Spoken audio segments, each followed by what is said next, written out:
Va vers ma famille et prends une femme pour mon fils.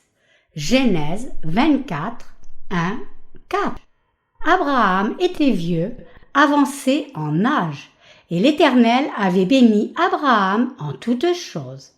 Abraham dit à son serviteur, le plus ancien de sa maison, l'intendant de tous ses biens: Mais je te prie, ta main sous ma cuisse, et je te ferai jurer par l'Éternel, le Dieu du ciel et le Dieu de la terre, de ne pas prendre pour mon fils une femme parmi les filles des Cananéens, au milieu desquels j'habite, mais d'aller dans mon pays et dans ma patrie, prendre une femme pour mon fils, pour Isaac. Nous devons être des serviteurs de Dieu qui connaissent le cœur de Dieu. Le passage des Écritures d'aujourd'hui traite de l'histoire de la façon dont notre ancêtre de la foi Abraham a vieilli et comment il a tenté de faire que son fils Isaac se marie. Et dans ce passage, Abraham instruit son serviteur qui sort pour chercher sa future belle-fille, disant: Tu iras dans mon pays et dans ma patrie, et tu prendras une femme pour mon fils, pour Isaac. Oui, il a dit à son serviteur le plus âgé d'aller dans son pays et vers sa famille pour trouver une femme pour son fils. Alors pourquoi Abraham a-t-il dit cela et pour Dieu a-t-il fait écrire cet événement de cette façon? Vous et moi allons examiner ensemble cela à partir de maintenant. Abraham a instruit son vieux serviteur fidèle à aller et lui amener une femme pour son fils. Et il l'a instruit disant de ne pas prendre pour mon fils une femme parmi les filles des Cananéens au milieu desquels j'habite, mais d'aller dans mon pays et dans ma patrie prendre une femme pour mon fils, pour Isaac. Chers croyants, pourquoi pensez-vous qu'Abraham ait dit cela? Le plus ancien serviteur d'Abraham, mentionné ici, était une personne qui connaissait très bien le cœur de son maître. C'est au point que juste en entendant la voix d'Abraham, le serviteur pouvait savoir ce que pensait son maître. Puisqu'il avait vécu dans la maison d'Abraham pendant longtemps, il était un serviteur qui pouvait lire toutes les pensées du cœur de son maître. Ainsi, Abraham n'a envoyé aucun autre que ce vieux serviteur fiable vers son pays pour ramener la femme de son fils. Que signifie cela? Cela signifie que la personne qui fait l'œuvre de Dieu doit être un serviteur qui connaît bien le cœur de Dieu. À travers ce passage des Écritures, Dieu nous parle à vous et moi. Il nous dit que nous devons vraiment vivre nos vies devant Dieu en connaissant correctement son cœur et ses pensées. Nous ne devons pas être le genre de gens qui font des courses pour Dieu sans connaître les intentions de son cœur, mais nous devons être ceux qui connaissent le cœur de Dieu, notre Maître, et accomplissent sa volonté. Nous devons être les gens qui, par notre soumission, satisfont notre Maître pour la joie de son cœur. Alors, qu'est-ce que Dieu désire de notre part, nous qui sommes ses serviteurs? Comme il est dit ici, tu iras dans mon pays et dans ma patrie, et tu prendras une femme pour mon fils. De la même façon, Dieu veut que nous établissions ses églises sur la terre. Chers croyants, Dieu nous a parlé à travers Abraham sur la foi et le pays de Canaan, précisément le ciel. Et donc, nous devons reconnaître qu'il nous parle à travers Isaac à propos de son Église. Oui, c'est effectivement vrai. Le passage des Écritures sur la façon dont Abraham essaie de faire que son fils se marie représente la volonté de Dieu que nous implantions des églises pour le Seigneur. Alors, pourquoi Isaac symbolise-t-il l'Église? Quand nous examinons la vie d'Isaac dans la Bible entièrement, nous pouvons voir qu'il a mené une vie où il creusait des puits. Le fils d'Isaac, Jacob, a aussi continué à creuser des puits et Dieu nous parle à travers Isaac et Jacob concernant l'établissement d'églises. Isaac et Jacob creusaient des puits partout où ils demeuraient. Dans la Bible, un puits ou une fiancée représente l'Église de Dieu. Ainsi, le passage d'aujourd'hui « Va dans mon pays et prends une femme pour mon fils » peut signifier que nous devons établir des églises pour Jésus-Christ, le Fils de Dieu. Cependant, en ce que Dieu a fait qu'Isaac se marie, ou en d'autres termes, que l'Église soit établie, qu'est-ce que Dieu nous exhorte à garder à l'esprit? Il nous dit de ne pas aller dans une autre famille prendre une femme, mais seulement de prendre une femme de la famille d'Abraham, signifiant quelqu'un de la lignée d'Abraham, c'est-à-dire parmi ses propres parents. Que signifie tout cela? Pour établir des églises pour notre Seigneur, en d'autres termes, dans le mariage entre Dieu et son peuple, il ne doit pas y avoir d'intermariage avec ceux qui ne sont pas vraiment nés de nouveau. Dieu nous parle à vous et moi, disant que nous devons établir ces églises pour son Fils Jésus-Christ. Mais sur quoi Dieu a-t-il mis l'accent à travers Abraham concernant ce sujet? Abraham a dit à son vieux serviteur « Tu iras dans mon pays et dans ma patrie, et tu prendras une femme pour mon fils, pour Isaac. » Quelle est vraiment l'œuvre qui plaît au Seigneur? D'abord, c'est d'établir l'Église de Dieu. Ayant pleinement compris cela, comment devons-nous alors établir l'Église de Dieu? Nous devons nous marier dans la famille d'Abraham et ainsi établir l'Église de Dieu. À travers un mariage comme cela, nous pouvons obtenir une lignée pure et produire de purs descendants pour Dieu. Le livre des Hébreux dit que bien qu'il y ait beaucoup d'esprits, Dieu le Père a choisi un esprit, Jésus-Christ, pour obtenir ses enfants purs. En d'autres termes, le Seigneur veut obtenir ses purs descendants par le mariage seulement avec des saints vraiment nés de nouveau. Bien sûr, les enfants qui sont nés de cette manière sont aussi pécheurs d'abord. C'est parce que ceux qui sont nés dans la chair ne peuvent qu'être pécheurs.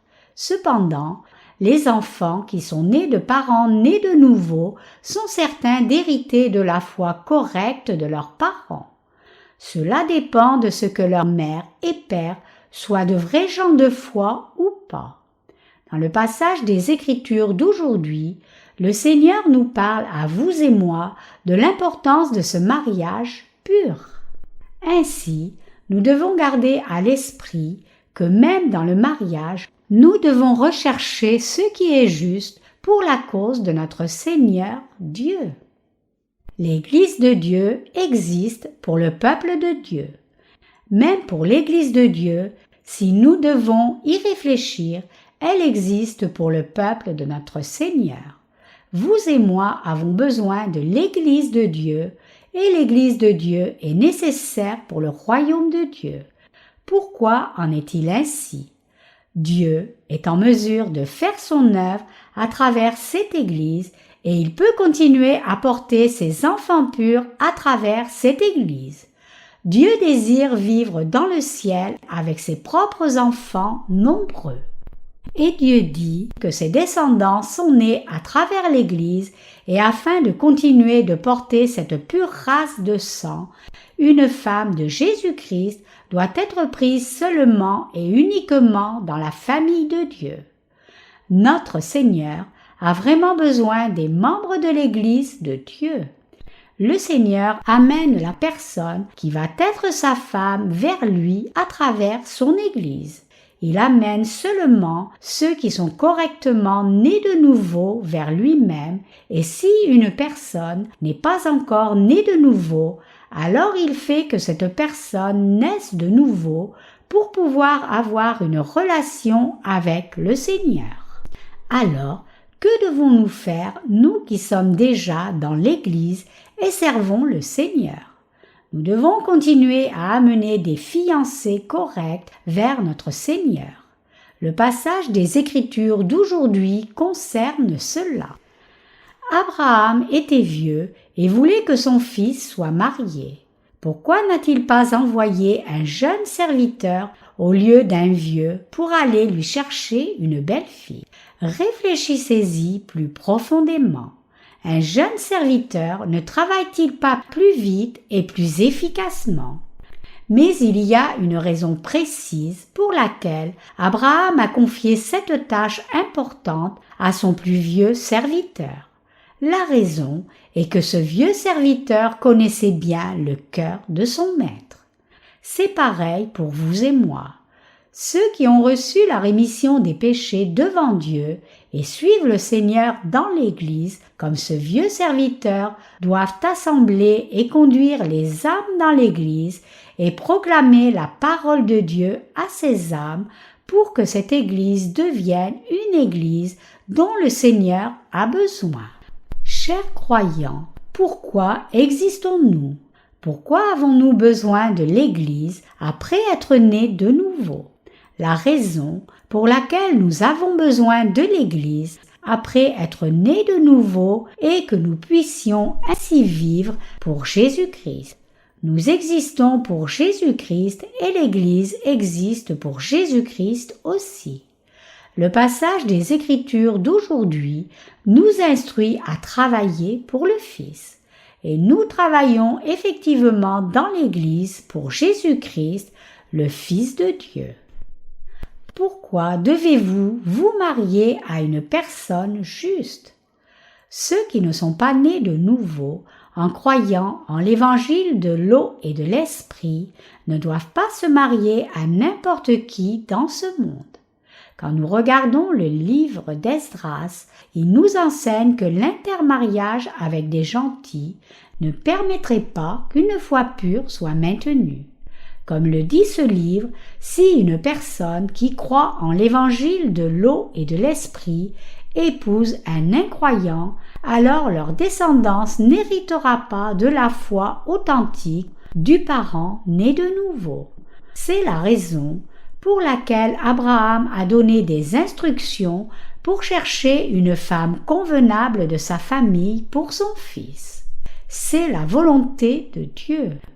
Vous et moi devons connaître cette raison au mariage spirituel avec Jésus-Christ et la raison de l'existence de son Église qui est pour la cause de Jésus-Christ.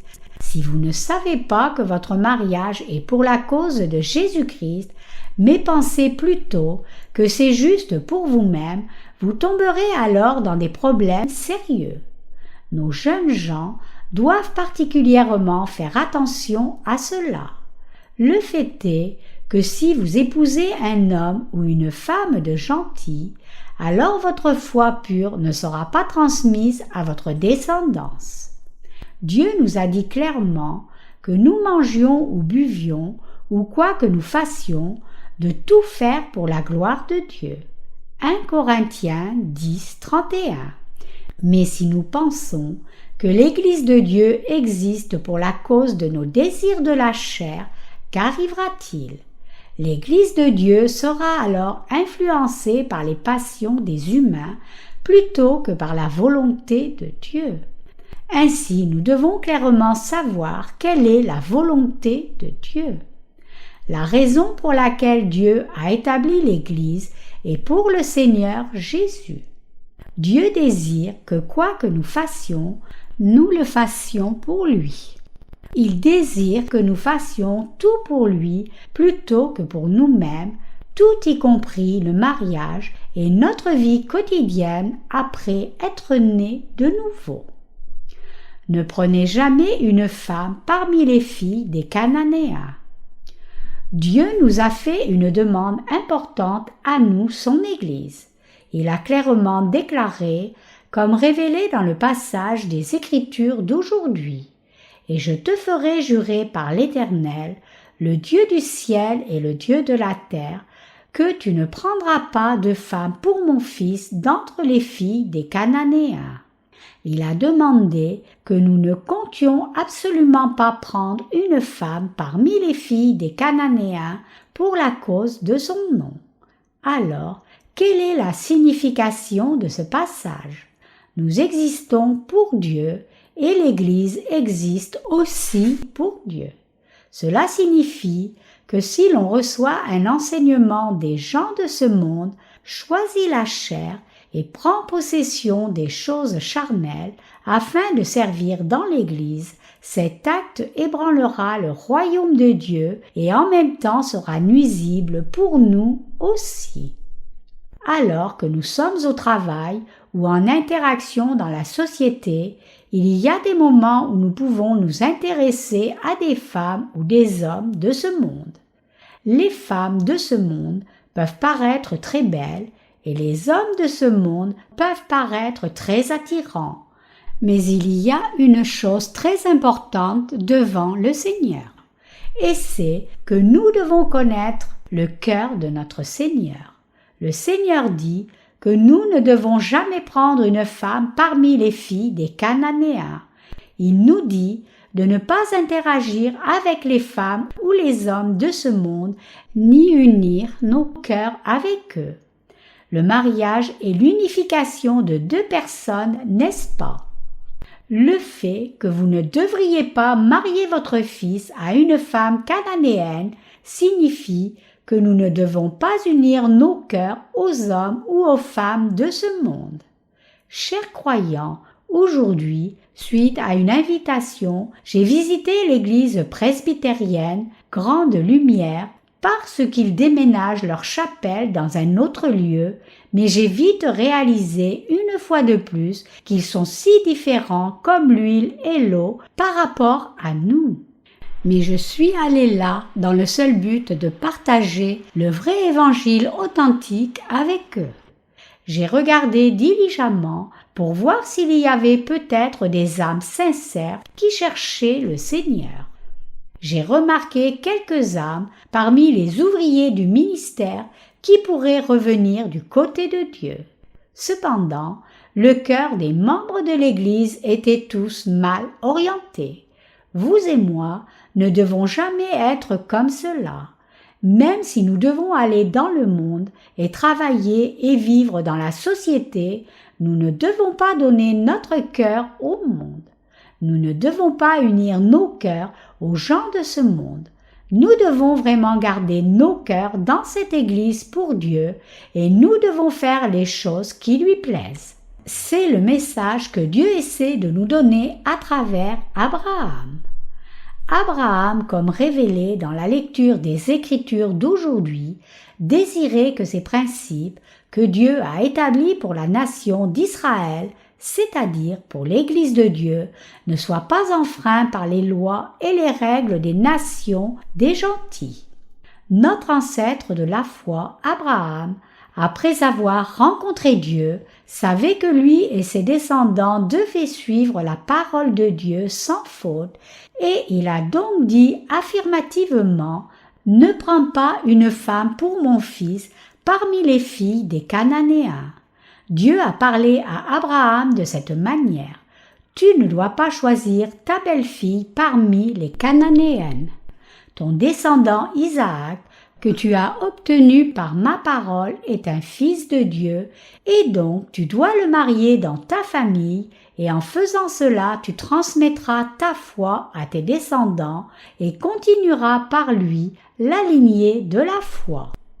Pour être honnête, la lignée familiale d'Abraham, dont il est fait mention ici, n'était réellement pas une famille grande ou célèbre, mais elle était de la race d'Aaron, et non seulement cela, mais ils n'étaient pas des Palestiniens natifs non plus.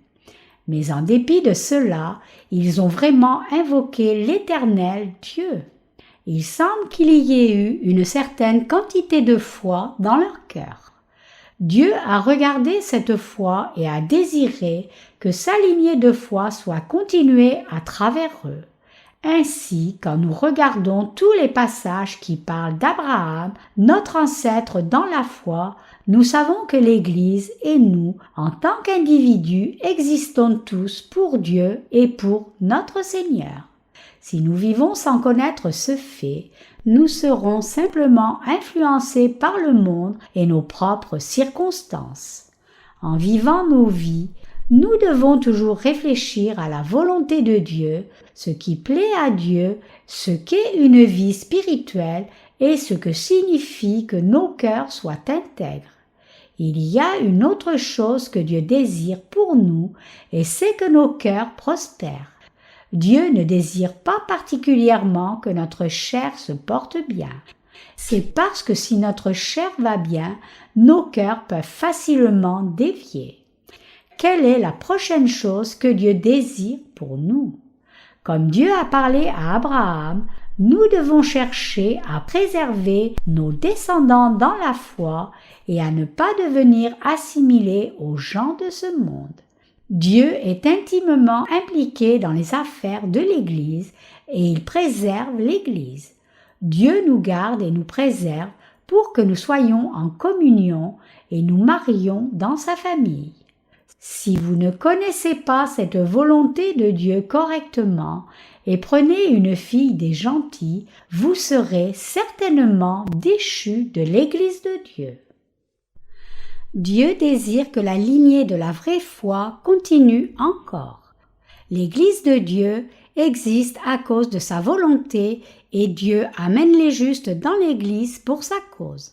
Si quelqu'un ne suit pas la volonté de Dieu et prend une femme du monde pour lui ou quitte l'Église à cause de quelqu'un du monde, Dieu coupera certainement cette branche.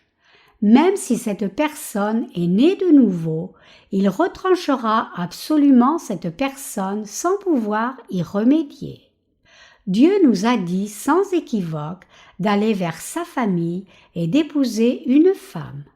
Si nous ne gardons ou ne veillons pas sur notre foi en la parole, des problèmes sérieux pourraient arriver. Donc, même si vous êtes engagé dans l'évangélisation sur votre lieu de travail, votre cœur ne doit pas être trop uni aux gens de votre travail. Ceux d'entre vous qui croient en l'évangile de l'eau et de l'esprit sont le peuple de Dieu. Les gens de Dieu ne doivent pas unir leur cœur aux gens du monde. Bien que votre corps puisse être là, vous êtes là principalement pour partager l'Évangile et vous êtes là pour la cause de Jésus-Christ et pas juste pour vous-même. C'est pareil pour vous et moi qui sommes actuellement dans l'Église. Le message, c'est que nous sommes là pour le Seigneur et non pour nous-mêmes. Oui, c'est correct. Quoi que nous pensions ou fassions, tout ce que nous devrions faire dans l'Église devrait être fait non pour nous-mêmes, mais pour l'Église et pour le Seigneur. Chers croyants, nos cœurs ne doivent pas partir dehors dans le monde. Nous ne devons pas essayer de prendre une femme de ce monde pour épouse. Si notre cœur continue de prendre les choses du monde et les choses de la chair, alors nous devenons des gens qui ne connaissent pas le cœur de Dieu. Comment est le cœur de Dieu? Ce qu'Abraham a donné comme instruction à son vieux serviteur, c'est « Je veux que mon fils, en tant que vrai homme de foi et personne juste, réussisse sa lignée familiale. » Comme il y avait un désir sincère dans le cœur d'Abraham, notre Dieu désire que vous et moi gardions cette pure lignée de notre foi. Nous devons vivre nos vies en sachant quelle est la volonté de Dieu envers nous. Dieu nous a dit de vivre pour notre Seigneur, que nous mangions ou buvions, quoi que nous fassions, de tout faire pour le Seigneur. Mais si nos cœurs sont inclinés vers la chair et non vers le Seigneur, qu'arrivera-t-il? Ce que je dis, c'est que nous devons être conscients de ce qui arrivera si nous nous accoutumons à vivre une vie de prospérité sur la terre. C'est pareil que prendre une femme parmi les filles des Cananéens. Nous pouvons ne pas prendre une gentille pour femme, et il peut ne pas y avoir de frère ou sœur qui fasse cela, mais en réalité, prendre pour soi un conjoint gentil n'est pas la fin du problème. Si nous désirons que nos cœurs soient prospères et se portent bien sur la terre à propos de la chair, et si notre vie sociale et nos activités d'église ont pour seul but de nous rendre plus confortables dans la chair, alors toutes ces choses sont pareilles que prendre une femme gentille pour épouse. Chers croyants, gardez à l'esprit que notre vie entière doit être vécue seulement pour Jésus-Christ. Nous existons pour la cause de son nom, afin d'étendre son royaume. Comprenez-vous ce principe? Après avoir reçu la rémission des péchés, avoir un emploi et faire des études supplémentaires ne devrait pas être l'objectif afin de se sentir bien sur la terre. Nous devrions plutôt tout faire pour son nom et étendre son royaume, car c'est la raison pour laquelle nous existons maintenant. Les vies des justes sont entièrement pour Jésus-Christ. Nous qui sommes les croyants nés de nouveau, n'existons pas juste pour vivre pour nous-mêmes. Après être nés de nouveau, nous devenons les gens qui ont été placés sur la terre temporairement pour notre Seigneur. Vous et moi devons clairement tracer une ligne claire et définitive dans nos cœurs à ce propos. Si cette ligne n'est pas dans nos cœurs, en d'autres termes, s'il n'y a pas de standard clair dans nos cœurs, selon laquelle nous allons vivre pour le Seigneur, nous serons prompts à nous soucier seulement de nous-mêmes en vivant sur la terre. Réfléchissez là-dessus sérieusement. Qu'arriverait-il si nous suivions les désirs de la chair sur la terre et amassions des richesses pour devenir riches? Qu'est-ce qui serait constamment prépondérant dans nos pensées? Ne serait-ce pas combien d'argent cela donnera-t-il si j'économise cet argent un peu plus longtemps et que vais-je faire de cet argent? Ainsi, nous chercherions continuellement des moyens de rendre nos vies plus confortables dans la chair. Il y a deux inclinaisons du cœur de ceux qui sont des chrétiens nés de nouveau. Une partie du cœur désire s'approcher de notre Seigneur et l'autre partie cherche à ce que la chair soit confortable. Ce passage des Écritures dit qu'un cœur qui cherche le confort ou les avantages de la chair est pareil que prendre une femme des Cananéens. Donc, vous et moi devons retrancher cette inclinaison du cœur. Nous existons sur la terre seulement pour le Seigneur. Dans le passage des Écritures d'aujourd'hui, Abraham a dit que son serviteur ne devait pas prendre une femme cananéenne pour son fils. Il a dit que si une femme cananéenne était choisie, alors son fils serait ruiné. Il savait que si cela arrivait, à la place de l'honneur ou de la distinction de son fils, le fils qui avait été obtenu par la parole de Dieu serait ruiné. J'ai toute confiance que si Dieu le permet, cette Église peut grandir spirituellement à un niveau infini. Cependant, qu'arrivera-t-il si nos cœurs cherchent seulement à ce que l'Église devienne plus grande physiquement et que le nombre de membres augmente, c'est-à-dire seulement les choses que nous pouvons voir de nos yeux? Ce type de cœur est si ignorant des intentions du cœur de Dieu, comme elles sont écrites dans le passage des Écritures d'aujourd'hui, où il est dit « Amène-lui une belle fille pour son fils de sa propre famille ». Vous et moi devons avoir un standard clair dans nos cœurs. Un standard qui a des buts clairement fixés dit « J'existe pour Dieu et notre Église existe pour Dieu aussi ». Le but de nos vies individuelles est de vivre pour Dieu et pour Jésus-Christ. Je veux fixer cela chez moi aujourd'hui. Comprenez-vous ce que je dis? Tournez votre cœur de telle sorte que vous puissiez vivre pour le Seigneur. Vous et moi devons clairement fixer un but dans la vie qui indique ceci. Ma vie existe pour Dieu et pour l'expansion du royaume du Seigneur. Nos cœurs peuvent s'aventurer dans le monde, mais nos cœurs ne doivent jamais être marqués par le monde et nous devons toujours offrir nos cœurs au Seigneur. Nous devons ramener nos cœurs à se tourner vers le Seigneur, chercher la volonté de Dieu qui lui plaît et travailler avec l'Église pour le servir à travers nos vies. Chers croyants, à qui appartiennent nos vies et pour qui existons-nous? Nous existons pour Jésus-Christ. Nous devons fixer ce but absolument clairement. Beaucoup de chrétiens cessent de servir le Seigneur quand ils prospèrent dans le monde. C'est parce qu'ils n'ont pas clairement établi leur but correctement. Quand nous regardons au monde, n'y a-t-il pas beaucoup d'organisations missionnaires variées? D'abord, elles paraissent réellement agir selon la volonté de Dieu. Mais regardez encore une fois attentivement après que du temps soit passé. Vous ne trouverez pas une seule ligne parmi eux qui recherche la volonté de Dieu. Ces gens commenceront à révéler qu'ils n'existent pas pour le Seigneur, mais pour eux-mêmes ou certains dirigeants célèbres. Vous et moi devons sérieusement penser à ce sujet. Nous existons seulement pour l'Éternel Dieu et pour son Fils, et non pour nous-mêmes.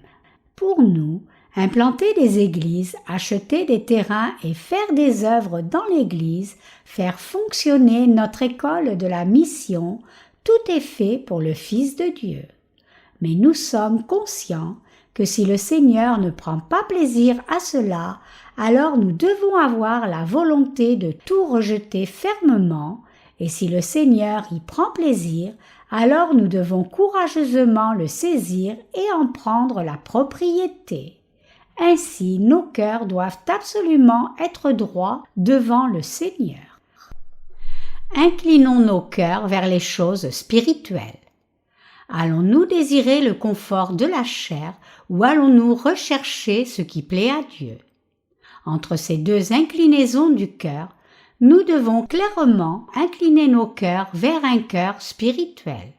Nous devons rejeter les désirs de notre chair qui veut se sentir bien et plutôt mener une vie spirituelle pour que notre cœur et notre âme prospèrent avec le désir de glorifier Dieu. Nous ne devons pas rechercher la prospérité de notre chair. En d'autres termes, l'Église de Dieu ne doit pas avoir pour but ou prier afin de prospérer dans la chair. Chers croyants, devrions-nous prier que Dieu nous rende riches sur la terre à tout prix?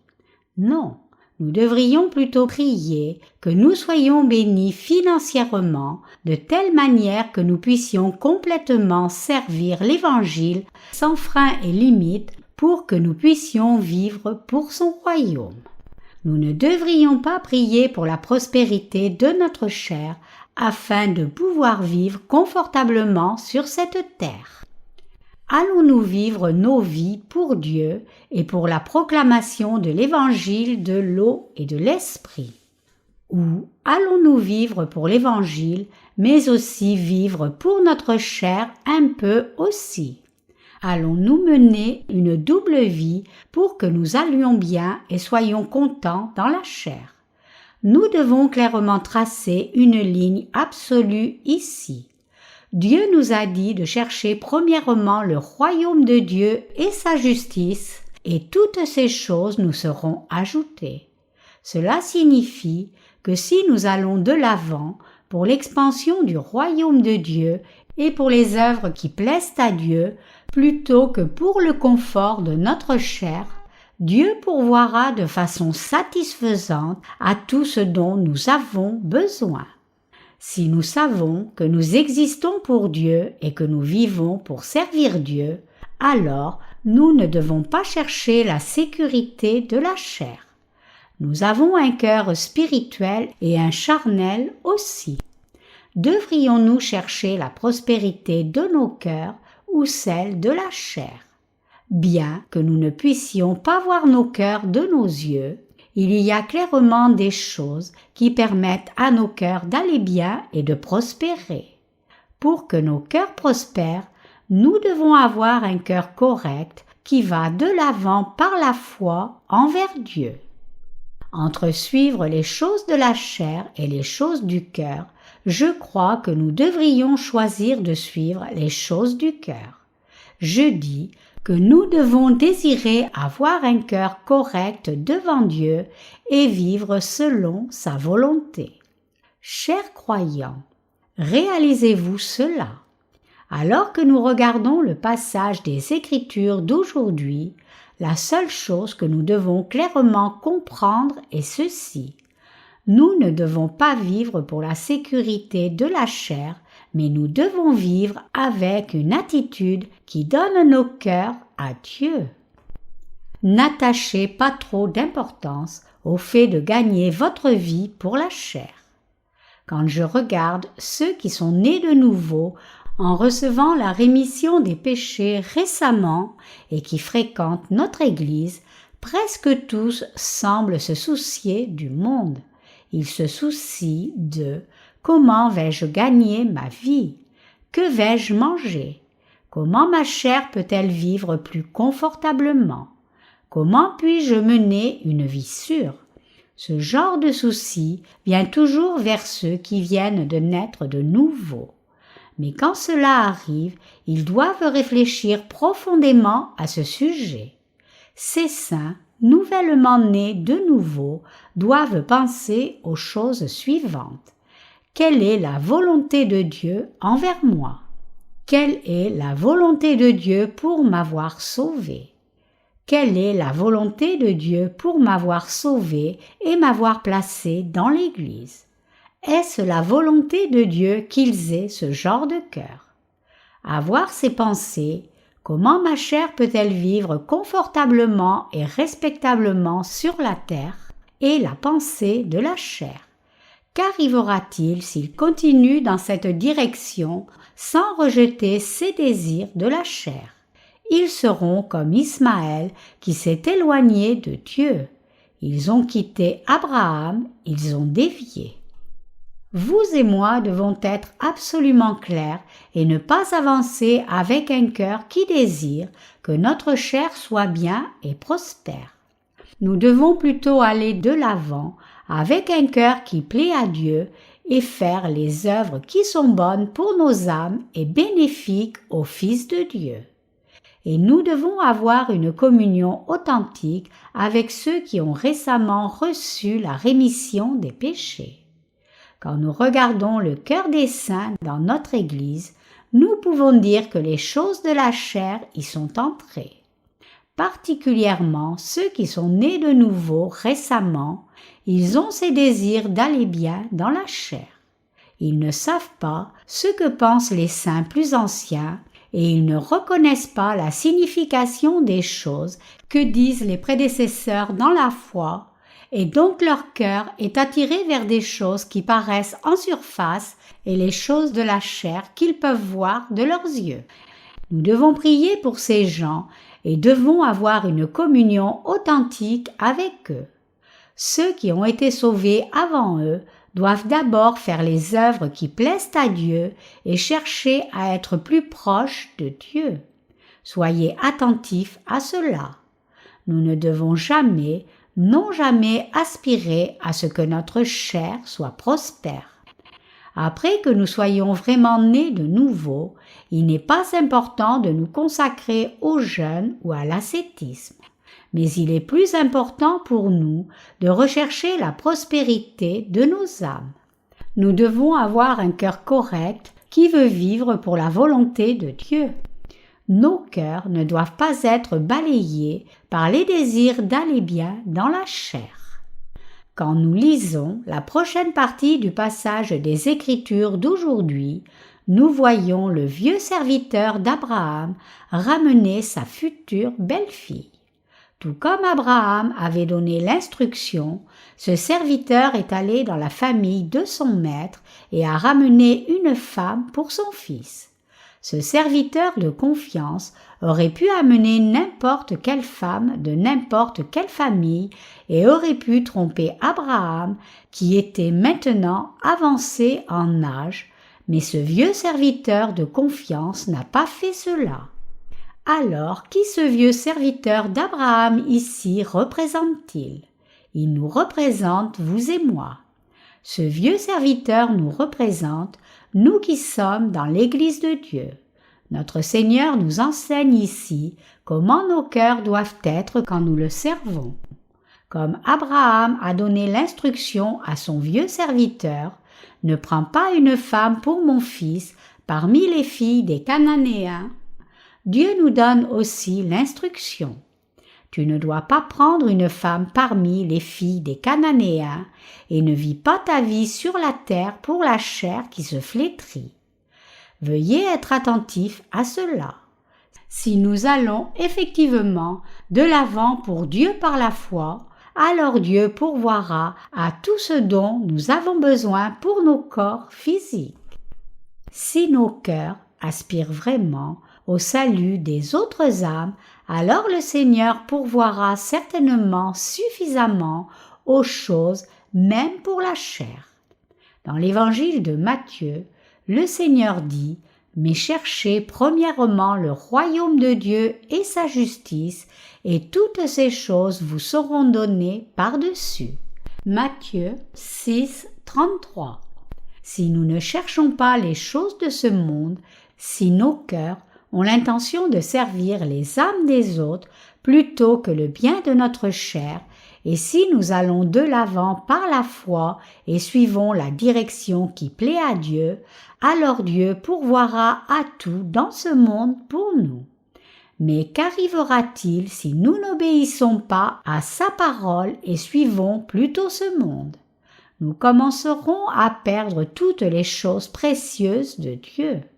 C'est pour cela que Dieu, afin de nous donner davantage des choses de cette terre, y compris davantage de joie et de bonheur, nous instruit à le suivre d'abord. Pour la cause de Jésus-Christ et pour notre propre cause, nous devons suivre la volonté de Dieu. Si nous obéissons à la volonté de Dieu qu'il a envers nous, non seulement nos cœurs et nos âmes prospéreront, mais il pourvoira aussi au contentement de notre chair même. Chers croyants, croyez-vous cela? Faire les choses pour le Seigneur, c'est réellement faire les choses pour nous-mêmes. Certains d'entre vous êtes membres de notre groupe de mission pour l'évangélisation au travail. Vous prêchez l'Évangile sur votre lieu de travail. Je vous demande de vraiment tout faire pour Dieu et pour Jésus-Christ. Que vous soyez à l'école de la mission, au travail ou dans la société, je vous demande de vivre le reste de votre vie entièrement pour Jésus-Christ. Vous et moi existons pour Jésus-Christ. Ce n'est pas assez de juste le savoir dans nos têtes.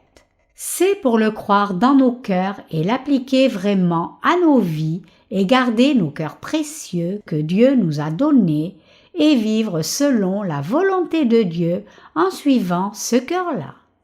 Je prie que vous preniez cette leçon importante à cœur et viviez vos vies en conséquence.